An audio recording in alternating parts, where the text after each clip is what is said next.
Okay, welcome everyone. This is, I just counted it, it's our eighth SHRED seminar.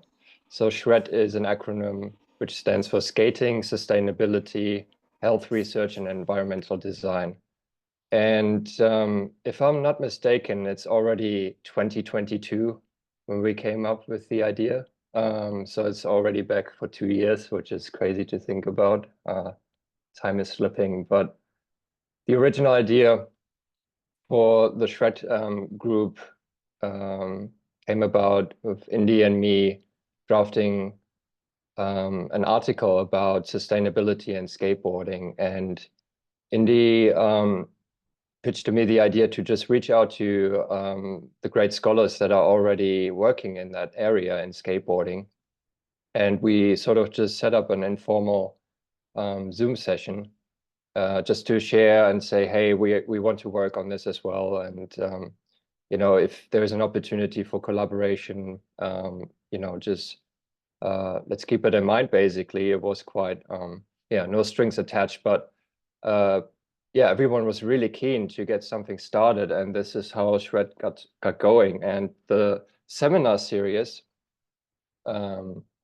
which the recordings and the Zoom sessions are a part of, those came about from the Stoke sessions held in California, because as far as I remember, Harry did a presentation there, and some of the SHRED members couldn't attend that because it was like parallel sessions and so on. So Indy arranged for Harry to present just online during, again, an informal Zoom session, and then I presented my piece, which unfortunately could not be showed at the Stoke sessions as well. And then, the ball got rolling again. So now we're at the eighth session. And besides the SHRED seminars, SHRED is also working on a zine, which is called Green Pressure, which will also focus on highlighting the work of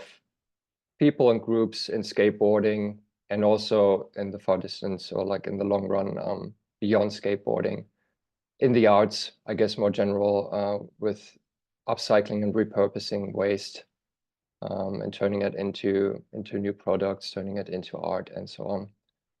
And the newest iteration of SHRED is actually a SHRED study group. We just started a Discord server.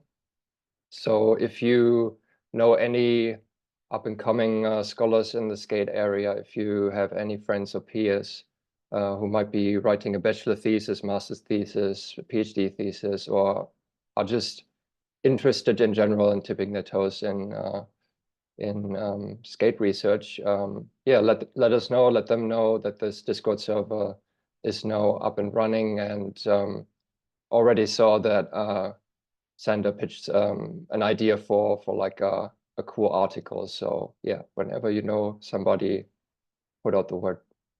So give it up for Talia to introduce our lovely guests today. So thank you, everyone. Thank you so much for that introduction, Ben. And so today we're super lucky to have Rhianon Bader and Ruby Mateja. Ruby, am I saying that correctly, your last name? Or is it Mateja?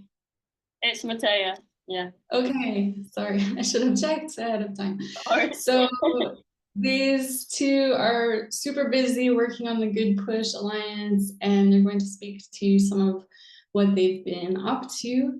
Rhianon has been a skateboarder since 1997 and currently manages Skateistan's global knowledge sharing initiative for social skateboarding initiatives, which is called the Goodpush Alliance. And Rhiannon's academic background is in journalism, political science, and humanitarian studies. She's originally from Canada and has lived and worked in Afghanistan and Cambodia, now based in Berlin, Germany. And Ruby Mateja is the co-founder of Free Movement Skateboarding in Greece and is the Goodpush Officer at Skateistan. Ruby has previously volunteered with Skatepal in Palestine, been a support worker for an epilepsy charity, and served as editor for Skateism magazine. She is originally from the UK and now lives in Athens. So thanks to you both for making the time to be here, and let's get started.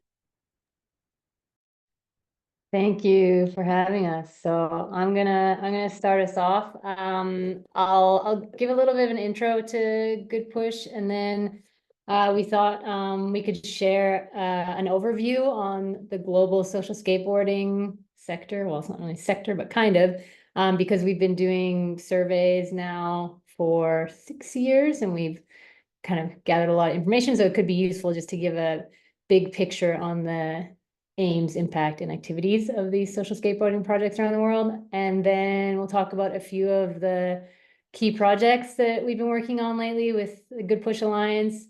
And then Ruby's going to go into, talk a little bit about social skateboarding and environmental justice and what we've been seeing there.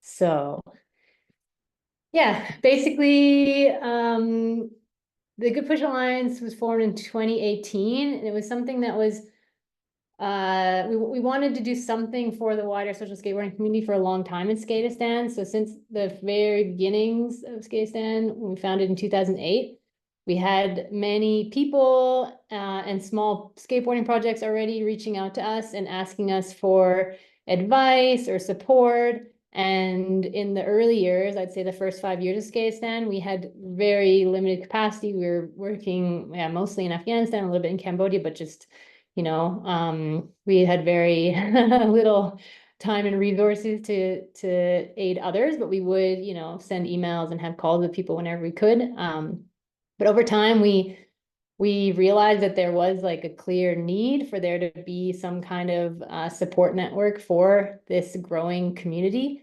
And in 2018, we founded this knowledge sharing network. And at that time, we knew about 100 social skateboarding initiatives that existed. And it's just been like, continuing to grow exponentially. And the thinking behind why we did this at Skateistan was that we realized we could only kind of directly reach so many children and young people ourselves through our own projects or our own skate schools. And that if we actually wanted to have like a bigger impact, it would make the most sense to provide a platform where we can share knowledge, but also these social skateboarding projects around the world can share with each other. So this is like the original concept of the Goodpush Alliance. And now 6 years later, we have a database that has more than 1,000 social skateboarding projects and working in more than 115 countries. So it's just grown massively. Obviously, every initiative is looking different in terms of their scale, their size, if they're informal, formal, what their kind of aims are. There's a huge range, and we'll talk about that a little bit when we go through some of the survey data we have. But in the practical ways that we're aiming to support these projects is by offering free training. We have free support calls. We do webinars. We also have free resources that we put out there, a library where we share resources from all over that relate specifically to skateboarding for youth development. And more recently, we've also been opening up some small seed granting opportunities to the community, because this is something that was identified as very important. This map, we basically have a map on the goodpush.org website that's interactive. You can click around, you can see like which projects are where, you can find their contact information, their web address, like a little bit about the projects. This is not all 1,000 projects. We have to update the map, but this is just to give you an idea of like where social skateboarding is all over the world. I think this is representing around 350 of the projects. But you can see that there's some concentrations, especially in North America, South America, Europe, Southern Africa, for example. But it is truly becoming a global phenomenon as skateboarding itself grows and becomes more and more popular all around the world. So just to give an idea on the support we provided through the Goodpush Alliance since we kicked it off, we have supported nearly half of these social skateboarding initiatives directly. So either through the one-to-one training, that could be in-person workshops or support calls. events. So we've had some in-person events, we've had a lot of webinars and or funding. And the small grants that we've done since then have amounted to $345,000. And these have mostly been quite small. So between $500 and $5,000. Yeah, that's the amount. And we'll talk about what those funding opportunities look like, how we've set those up later on in the talk. So yeah, I wanted to share more about our survey. So when we first started in 2018, one of the first things that we did together with Pushing Borders was we decided to launch an annual survey of social skateboarding projects worldwide, and just like open this up, do it online, tell anyone who's involved in a social skateboarding project, whether they're running it or just a volunteer or whatever, like, hey, you can fill out this survey, tell us about what work you're doing. And yeah, we've been doing it every year since, and it's been, I think, quite successful. We usually hear from between 100 and 150 different organizations every year from all over. And yeah, over the next couple slides, I'll just give like some of the interesting statistics that really give like a picture of like what are the kind of focus areas, what are the size, the capacities of these projects. So yeah, also we've made it available, we're starting to make it available in multiple languages, which is, I think, one of the areas where we're kind of lacking with the Goodpush Alliance. Everything has been mostly in English, and obviously there's a lot of people around the world that are not working and speaking English, so we're trying to find solutions wherever we can. And so we've been able to run the survey more recently in Portuguese, and last year I think also in French and Finnish. So whoever, it's kind of random where we have volunteers translating, but yeah, we'd like to open that up. But yeah, so this first slide here, this shows some of the results from our most recent survey results, where we heard from 134 unique social skateboarding projects. Around 60% of those projects are formally registered nonprofits. We see, it's probably around 50-50 of registered versus kind of more informal or in the process of trying to be registered. So for us, it's not important that an organization is a formally registered nonprofit to work with them. There's a lot of grassroots community initiatives that are doing really good stuff around the world. And yeah, we ask about what are like the top aims of the social skateboarding community, and what you can see here, these have been pretty consistent since we've started running the survey in 2018. It's almost always these top 5 that have been selected. Maybe they're in different orders, but this is what it looks like. And you can see that the social inclusion is a very, very big one. Growing the local skate community is also a very big one. And this is linked to the fact that in a lot of the countries and contexts where skateboarding scenes are relatively new, these social skateboarding projects are kind of the main catalyst to growing those local skate scene. There might not be a skate shop yet, there might not be a skate park yet, and the social skate projects are often like the first kind of existence of skateboarding somewhere. So yeah, that's a big one there. And then yeah, you can see that other, not just building skateboarding skills is in there, but also bigger life skills and confidence and stuff like that. And there's many other aims that people have selected. So some of the ones that come shortly after this are like mental health, physical health, gender equity, and education. And then further down, there's a lot of others, building skate parks. Yeah, every project obviously has its own aims. So this is just to give you a little overview. And then who are the projects working with? Well, you can see that the vast majority are working with children and youth. That's like a key target group, I guess. But also, interestingly, like half the projects are also working with adult participants. And you can see that there's also quite a big focus on getting more girls and women involved in the activities, supporting people of color, the LGBTQI plus community, people with disabilities. So yeah, in general, you can see as well that projects are focusing a lot on individuals and groups that are marginalized socially from a lot of other things that are happening in their communities. They maybe can't access other sport and recreation spaces, or they don't feel welcome. Yeah, also a big focus on working with people from low socioeconomic backgrounds who might not otherwise have opportunities to do skateboarding and the other activities that often come together with these social skate projects. Yeah, and then a lot of people also impacted by displacement, which Ruby will talk more about later on. We also asked people how many participants they have on average per week, and for the most recent survey, that was close to 15,000 weekly participants, which was amounting to just over, I think, an average of 100 participants per project. That's kind of consistent what we see over time. Obviously, some are working with far less, maybe 30 regular people coming to their programs, and others are working with far more, like thousands. And yeah, mostly what they're doing is just running regular skate sessions, and these can be very informal skate meetups or like very organized skate classes with a lot of structure. It's a broad range. But also half are running additional sessions that are related to education, arts, mentoring, which is pretty interesting. And then a lot also run kind of dedicated spaces for girls, for the queer community. Yeah, I just give an idea of what kinds of work the social skate community is doing.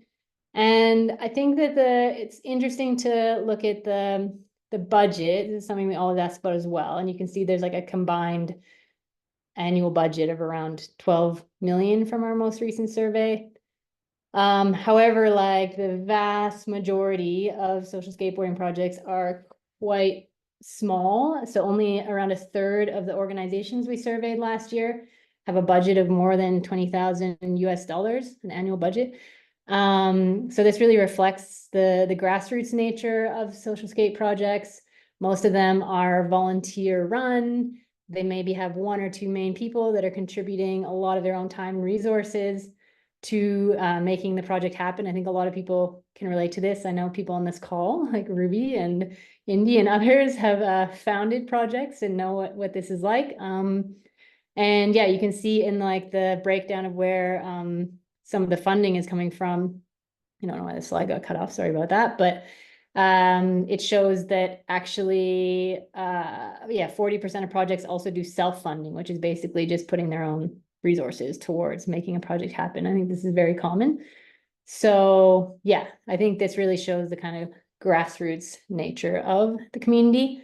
And then this last slide on our survey results, this is actually some results from 2022. So every year we're asking kind of the same questions for comparison purposes, but we also like during every survey to ask like a few different ones so that we can maybe find out some information we never thought to ask before, or yeah, get a look at something that we didn't know about. And in 2022, we actually asked people about the number of staff that they have. And you can see that this is from around 150 projects, I think we heard from that year. And yeah, you can see that there were just over 2,000 staff and or volunteers, but like it was very massively volunteers that are working at these organizations. Only 11% of the staff are paid full-time. So I think with that, I just did a little calculation, but I think that averages to about 1.5 full-time staff member per organization. So they're very small organizations in general. And I think like I also, when I first joined Skateistan in 2010, it was relatively small compared to now. And I remember how like time poor we were and how useful it was to be able to find like templates and examples and free trainings and stuff. So that's also like a key thing that underpins what we do at the Goodpush Alliance, is like providing open source resources that are really like accessible and super relevant for the community so that they can use their precious time well to find out the information that they need. And yeah, and you can see also on the right, we asked that year about like, yeah, if they're using our resources to make positive change, and 70% said they were. And then they also shared some of the most useful topics. So you can get an idea both of like the topics we provide resources on, but also what is useful for the community. So trauma-informed practices in child protection, monitoring evaluation, inclusion, yeah, various things, organization development, fundraising is always a big one too. It's not listed there. So yeah, that's basically giving an overview on the social skate sector. And then going into like, I guess, the more specific, bigger topic projects that the Goodpush Alliance is working on. So in addition to like just, yeah, creating resources like all the time and webinars and doing different stuff, we also have like core projects that we work on. And one of them that we just launched this year is a Goodpush Collective Impact Framework. We've been wanting to do it for a while actually, but we basically realized that the MEL capacity in the social skate community is quite, so monitoring, evaluation, and learning, this capacity is quite low in the social skate community, and I think there was a lot of opportunity, yeah, to upskill people, but also to create a framework that is relevant, that other projects could use and adapt and figure out, okay, I'll like change this and change that, and I can use this for my context. Skateistan's MEL manager in Bali organized a series of workshops earlier in the year, and we had, I think, 12 organizations working in 15 countries involved in these workshops to create like a draft theory of change.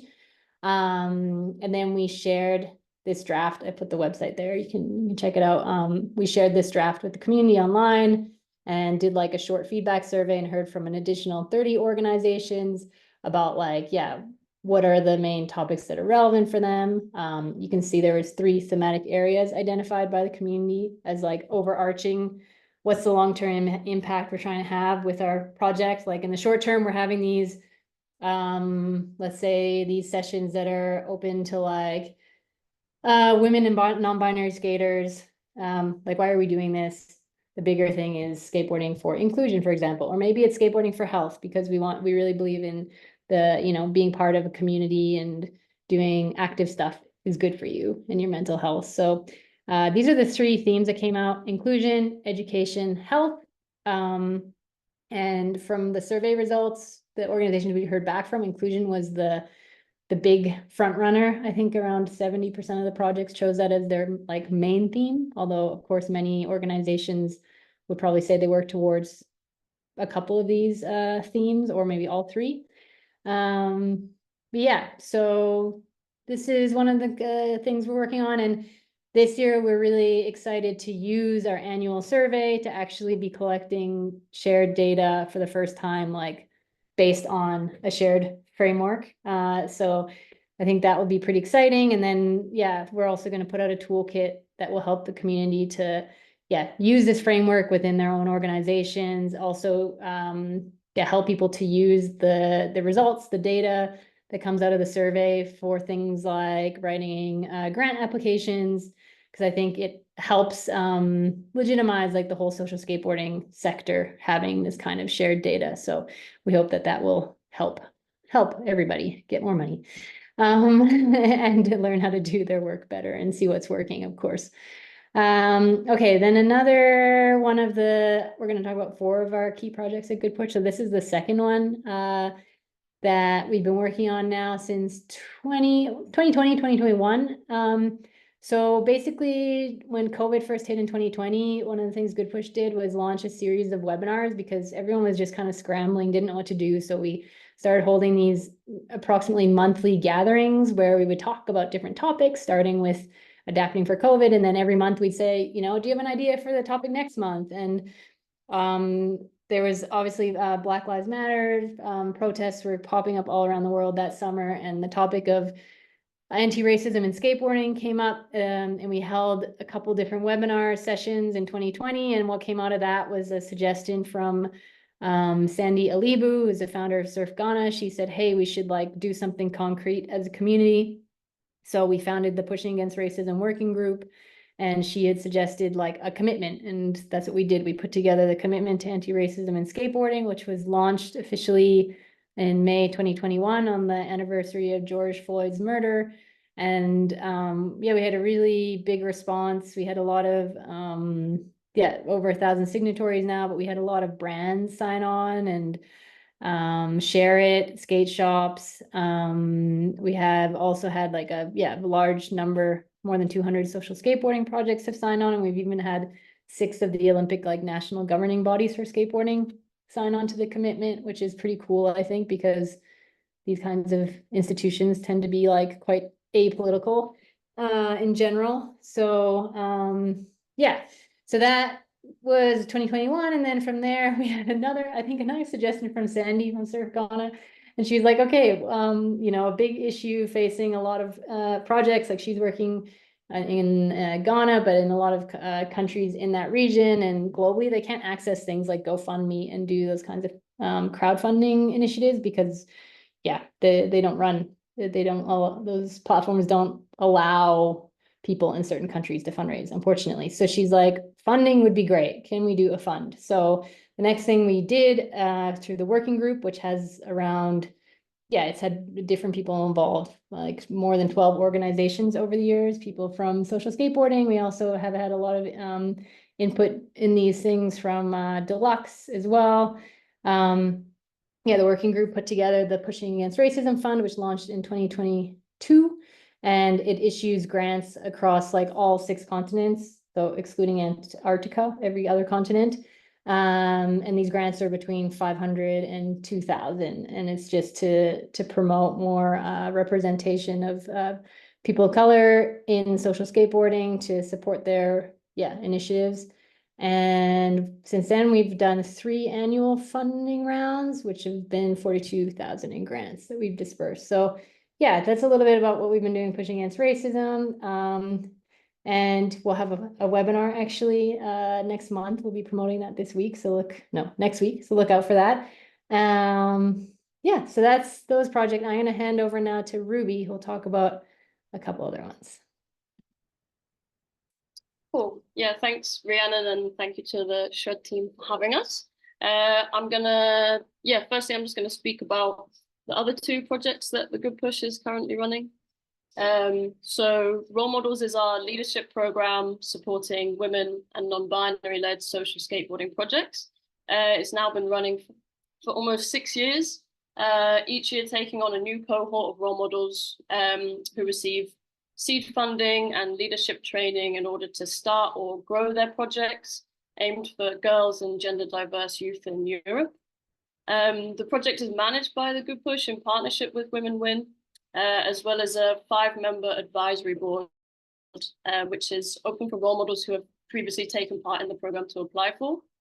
The advisory board they basically take part in the selection process of the new cohort of role models, and also kind of key programmatic decisions, as well as offering knowledge and support to the cohort and facilitating in-person and online workshops. So they're a really vital part of ensuring that the Role Models program continues to learn and grow and to be informed by diverse perspectives.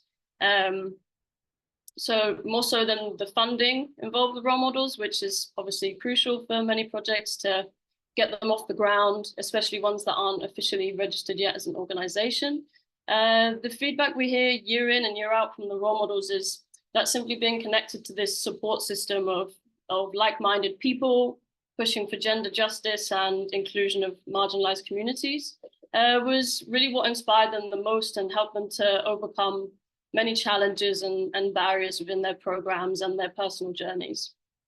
This support system and strength network can really help to foster feelings of kind of safety and comfort within the skate community globally, which then drives change in people's local communities and in the individuals who benefit from these programs as well.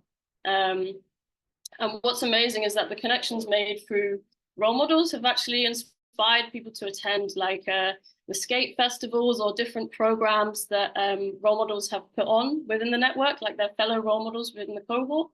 And more recently, a connection made through the network inspired a skate exchange between different countries, with the groups hosting one another and introducing each other to their local skate scenes.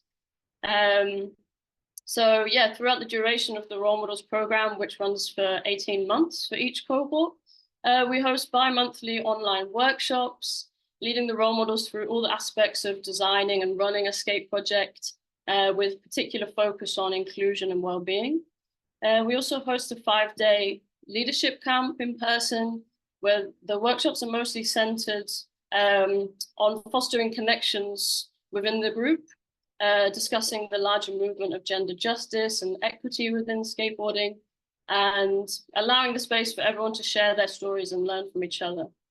So by creating more pathways for diverse leaders in the social skateboarding sphere, as well as working towards gender equity, the role model program also hopes to improve the well-being of the leaders of these projects and for the diverse youth that they reach through their programs. So on to the next slide, the Open Borders Network. So although we only announced the kind of official launch of the Open Borders Network online a few weeks ago, this project has actually been running behind the scenes for about the past 18 months. First and foremost, to create a space for projects working with or trying to reach displaced communities, to come together, connect and share experiences of the different challenges they've encountered along the way, and to brainstorm the kinds of tools and resources which could help to better include these communities in skateboard programs worldwide. Similar to many marginalized groups, displaced people face many barriers which affect their participation in skateboarding programs and other sports or community services, not to mention the barriers which affect them just arriving at the sessions, things such as transport or financial constraints, safety concerns moving from place to place. Once they actually arrive at the session, we also have to be aware of many other factors which may make them feel uncomfortable or not welcomed, things such as language barriers, bullying, or lack of representation, for example. So as well as these barriers, when thinking about reaching out to displaced communities, there are many other factors that we have to consider before we begin working with this vulnerable community. And this is what the Open Borders Network wants to highlight and to support. The assumption is that when working with displaced youth, we will most likely be working with young people who have experienced some form of trauma in their lives. So even if their living circumstances are now stable, the experience of trauma and long-term stress may still affect their behavior, their ability to learn and to follow instructions, and of course their relationships with others. This is because trauma and long-term stress result in dysregulation in the brain, meaning that the individual is often in fight or flight mode, and this can really make it hard for them to process information and to learn the new skills necessarily within a skateboarding session. So firstly, what we highlight is that most skate coaches are not trained mental health professionals. So the most important thing for us to do is to inform ourselves, to know the limits of our roles, and to learn how to best support the young people we work with by creating safer, welcoming, and understanding spaces, and signposting to professional services when necessary. So what the network is working towards is supporting skate projects to implement trauma-informed programs. And the trauma-informed doesn't imply any professional training, but it's more of a lens of understanding and empathy towards displaced youth, and setting your programs up in a way that's mindful of the effects of trauma and how this might affect the participants' behavior. And the reason that all of this is so significant is because many research projects in recent years are backing up the positive effects that skate coaches have seen for many years firsthand in their programs. That intentional skate programs really have the potential to improve the well-being of young people affected by trauma by soothing this regulation in the brain. This happens through the physical sensations of skateboarding, as well as allowing the release of pent-up energy through learning new skills, making new friends. And it can even stretch as far as fostering like an increased sense of belonging in a new environment, learning how to manage more complex emotions, and also gaining the confidence to join other groups or other services within the community. So these challenges, acknowledgements, and in fact, opportunities, which all concern the safety and well-being of displaced communities within skate sessions, are exactly what the Open Borders Network is now working to address through its support network, through seed funding, webinars, and open source practical resources. So yeah, on to the next slide.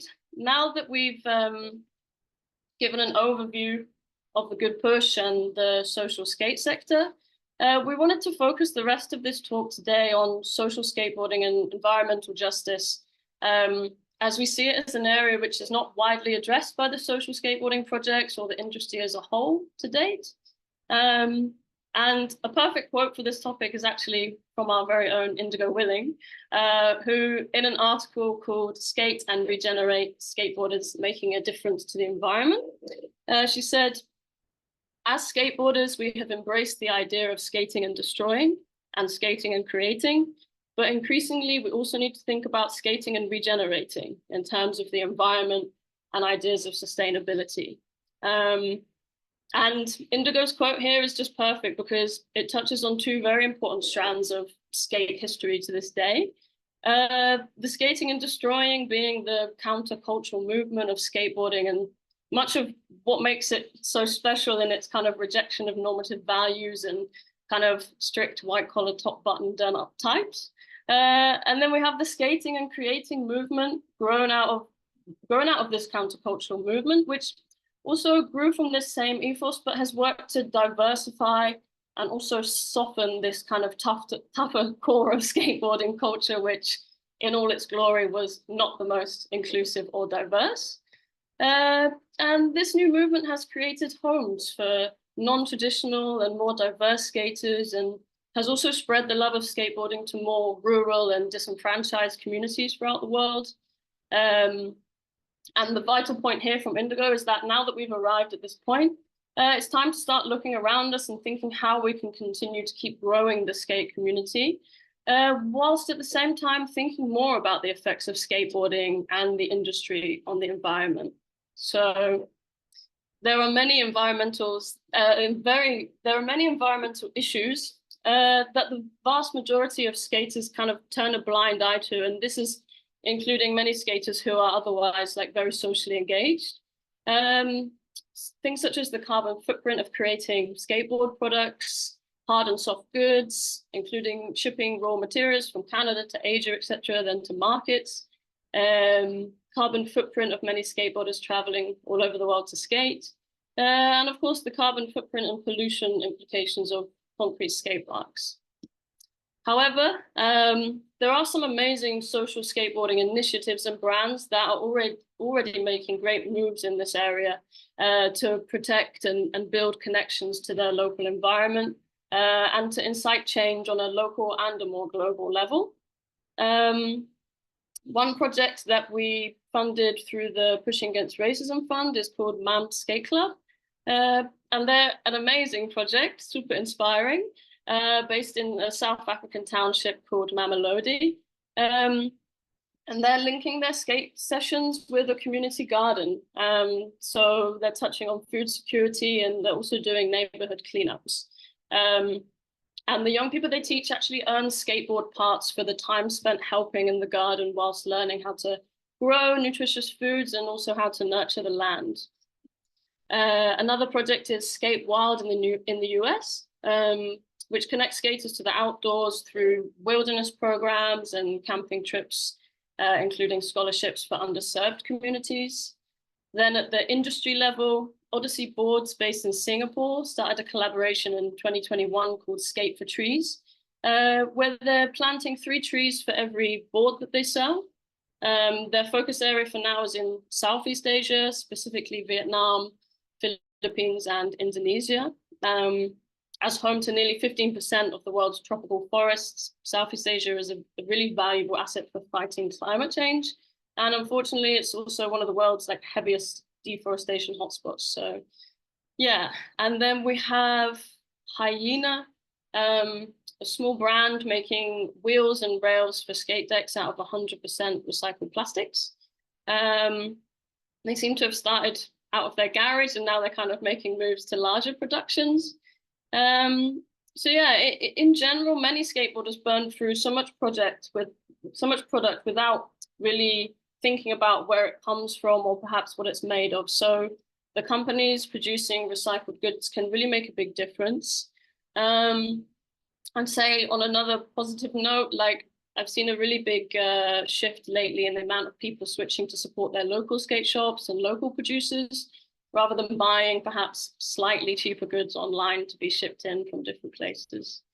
And in the most natural way, social skateboarding projects worldwide have really been the drivers of reusing skateboarding decks and different parts. Like many skaters who may not have the financial capacities to donate to projects like in their area or further afield, they donate all of their used or not so fresh skateboard gear to projects so that it can be used until it basically crumbles. So yeah, there are also projects who this is their sole purpose, is to do big collections of secondhand skateboards and gear and to distribute them also to hard to reach places where they might lack skate shops and where receiving goods is very difficult. So yeah, many social skateboard products also show care for the environment by initiating kind of like local cleanups of skate spots and skate parks. In fact, a way that some projects have gained support from their local governments and like for building projects, etc., is by showing their consistent care for the land and regenerating or bringing life to areas that were previously neglected or dangerous perhaps, and bringing new color and new life. So yeah, this leads me to talk on to move on to talking about Cuba Skate, which is an amazing example of this. So this is probably the most ambitious examples of an environmentally conscious social skate project. They're really working to create a sustainable skate scene in Cuba, and passing on values and life skills to the young people they teach in the process. They recycle waste from local beaches, rivers, city plazas in and around Havana, and they create plastic bricks out of the shredded rubbish once it's sorted. And then these bricks are then made into like an assortment of plastic objects, things like benches that we can see in the photo on the slide. And these are like 100% skatable. So this is not only great for the environment, but it also tackles their challenge of building a permanent skate park in Cuba due to shortages in construction materials and a lack of transportation access to imports. So building recycled ramps and boxes and kickers and things like this means that they can also move easily from spot to spot. And this enables them to also engage youth in hard to reach places, as well as providing a more sustainable alternative to building a skate park. So yeah, through their sustainability programs so far, they've already constructed this one DIY skate plaza from recycled plastic. They've completed over 125 beach cleanups, collected 20 plus tons of waste, and over 2,000 of the locals and young people have participated in these activities. So yeah, super inspiring project. And then lastly, for these slides, something that we came across recently is the Modern Matriarch Skate Jam in Navajo Nation, which is a skate competition which was started last September to uplift Indigenous women skateboarders.